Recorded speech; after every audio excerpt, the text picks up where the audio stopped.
महामारी के कारण जो बेरोजगारी बढ़ी है उसको लेकर क्या सोचते हैं सर? बताएंगे बेरोजगारी जो बढ़ी है उसको लेकर क्या सोचते हैं और क्या सुझाव देते हैं सरकार? देखिए, सरकार की ये जो योजना है, एक नई पे नई योजना, नई पे नई योजना, अभी गोधन न्याय योजना लेके आए हैं। ये अच्छी बात है, आप योजना लाइए, लेकिन पहले पुरानी योजनाओं को, पहले पुराने वादों को आप पूरा करिए। आज एसआई की भर्ती, पुलिस की भर्ती, शिक्षा की भर्ती, असिस्टेंट प्रोफेसर की भर्ती, 2500 का बेरोजगारी भत्ता, वो वादे कहाँ गए? और उसके बाद धूल झोंकने के लिए आप एक नया मुद्दा ले आए हैं, नया वादा ले आए हैं। देखिए, वादे अपने आप में सही और गलत नहीं होते, उसका उद्देश्य सही और गलत होना चाहिए, सही होना चाहिए उसका उद्देश्य। आप क्या चाहते हैं, क्या किस तरह का रोजगार सृजन हो सकता है? देखिए, इतिहास गवाह है दोस्त, आप वर्ल्ड में कहीं भी देख लीजिए, किसी भी क्षेत्र का, किसी भी राज्य का, किसी भी देश का विकास औद्योगिकरण से होता है। इंडस्ट्रियलाइजेशन से ही सिविलाइजेशन होता है, सिविलाइजेशन से ही अर्बनाइजेशन होता है। अगर वो तभी होगा जब शिक्षा और रोजगार हमारा पर्याप्त होगा। आज सरकार का, राज्य सरकार का ध्यान शिक्षा और रोजगार पे नहीं है। आज 20% सिर्फ इंटरनेट फैसिलिटीज ग्रामीण क्षेत्रों में। हमारे बच्चे कैसे ऑनलाइन एजुकेशन करेंगे इस कोविड-19 के समय में, कैसे कर पाएंगे? आज कनाडा, अमेरिका और दूसरे जगह की पढ़ाई वो कैसे पूरी कर पाएंगे?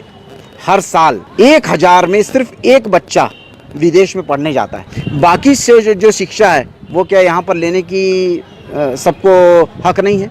प्रदेश सरकार ने एक नरवा घुरवा योजना शुरुआत की, वो कैसा मानते हैं? नरवा गरवा गुरवा बारी, नौकरी छोड़ गोबर मिलने संगवारी, अब गोबर ही विकास के है महतारी, शिक्षा और रोजगार के बाद झन करबे संगवारी। देखिए, प्रदेश सरकार की जो ये योजना है, ये उस क्षेत्र में काम करे, लेकिन एक हाथ से लेकर दूसरे हाथ को मत दे। आज आपने गौठान योजना जो चालू की है, नरवा गरवा गुरवा बारी के, उसमें क्या हो रहा है कि मनरेगा का पैसा, 14वें वित्तीय आयोग का पैसा और खनिज न्यायिक का पैसा आप गौठान में लगा रहे हैं, और 2240 गौठान बन के रेडी है। 5300 गौठान में आप ऐसा कहते हैं, लेकिन 10% भी गौठान आपके सरकारी मानदंडों के हिसाब से नहीं है, तो ना आप वहाँ पर कर पा रहे हैं, और एक वातावरण बना रहे हैं कि हम काम कर रहे हैं, दिखा रहे हैं, लेकिन एक्चुअल में काम हो नहीं रहा है।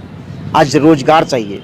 आज छत्तीसगढ़ का सबसे बड़ा जो मुद्दा है या सबसे बड़ी जो आवश्यकता है वो है रोजगार, उसको आप पूर्ण करिए। तरफ पेट्रोल के दामों में बड़ा इजाफा हो रहा है, चाहेंगे तो प्रदेश सरकार भी कम कर सकती है उसको।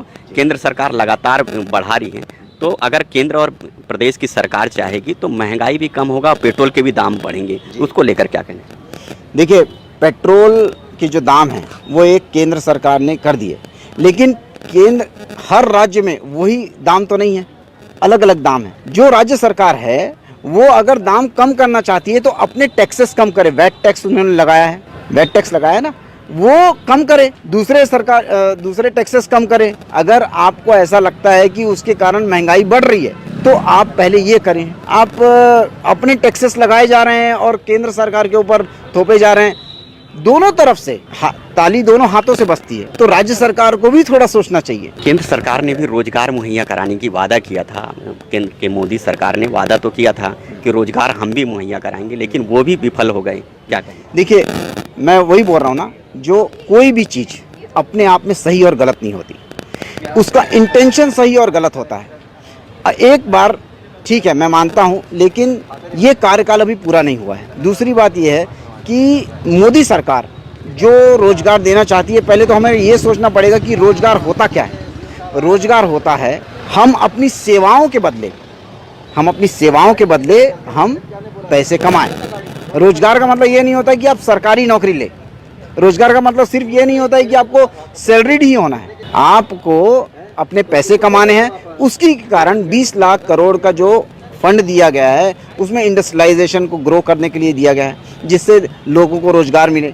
डायरेक्टली और इनडायरेक्टली रोजगार पैदा होना चाहिए। छोटे छोटे लोगों को जो MSME में 3000 करोड़ का जो फंड दिया गया है वो रोजगार पैदा करने का एक बहुत बड़ा जरिया है। छोटे छोटे लोन दिए जा रहे हैं, जिसके कारण हम रोजगार अपना पैदा करें। और रोजगार पैदा करने के लिए सिर्फ सरकार ही नहीं, हमें खुद भी अपना इंटरेस्ट लेना पड़ेगा। जब हम जागरूक होंगे, जागरूक तभी होंगे जब हम शिक्षित हैं। हमें अपना संसाधन यूज़ करना पड़ेगा, हमें अपने संसाधन यूज़ करने पड़ेंगे, तभी रोजगार की जो समस्या है वो कम होगी। ये आपने सुना, अच्छा सुझाव दिए कि आदमी सरकार पर ही निर्भर ना रहे, खुद चाहे तो स्वावलंबी और रोजगार मुहैया